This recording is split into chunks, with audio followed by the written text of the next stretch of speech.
कानपुर में बिजनेसमैन के बेटे की किडनैपिंग के बाद हत्या कर दी गई। वो 10वीं में पढ़ता था। सोमवार शाम को कुशाग्र कोचिंग के लिए घर से निकला था, लेकिन वापस नहीं लौटा और इस बीच घर वालों को 30 लाख की फिरौती वाला लेटर मिला तो हड़कंप मच गया।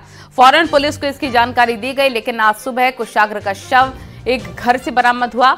मामले में महिला टीचर समेत 3 को हिरासत में ले लिया गया है। पुलिस के मुताबिक कुशाग्र की मौत कल शाम करीब 5:30 बजे हो गई थी। फिरौती की मांग सिर्फ पुलिस को गुमराह करने के लिए की गई थी। सीसीटीवी चेक करने पर पता चला कि कुशाग्र खुद अपनी मर्जी से टीचर के घर में गया था। प्रभात सीसीटीवी में कुशाग्र की स्कूटी ले जाता हुआ दिख रहा है। फिर वो और उसका दोस्त आर्यन स्कूटी से फिरौती का लेटर लेकर कुशाग्र के घर पर फेंक कर आते हैं। इस दौरान उन्होंने स्कूटी का नंबर बदल दिया। पुलिस ने फिलहाल ट्यूशन टीचर रचिता, उसके बॉयफ्रेंड प्रभात, दोस्त आर्यन को गिरफ्तार कर लिया है। उनसे पूछताछ की जा रही है। जल्दी ही हत्या का मोटिव भी क्लियर हो जाएगा।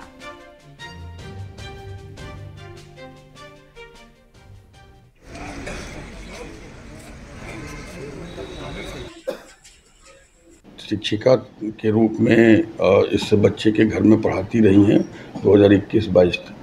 रचिता के फियांसे प्रभात शुक्ला और उनके दोस्त आर्यन उर्फ अंकित, ये सारे लोग इस घटना में इन्वॉल्व हैं।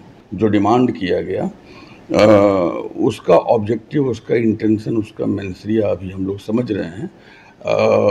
अब तक की विवेचना में ऐसा लगता है कि ये मिसगाइड करने के लिए किया गया था, लेकिन it's too early to go with the conclusion. Investigation is in progress. जो स्कूटी लेटर ड्रॉप करने के लिए व्यवहार की गई थी, उस स्कूटी को भी हम लोगों ने जो है सीज किया है, यूपी 78F2204। लेकिन ये भी एक तथ्य दिखाई दिया है कि इन लोगों ने F को E किया था और F को E करने के लिए उन लोगों ने गम, लोशन और कुछ चीज़ों को चिपका करके किया था, जिसके भी सिम्टम्स उस स्कूटी पे हैं। और कैमरे में जो पिक्चर कैद हुई है उससे स्कूटी की फटी हुई सीट, स्कूटी का पूरा डिस्क्रिप्शन मैच करता है।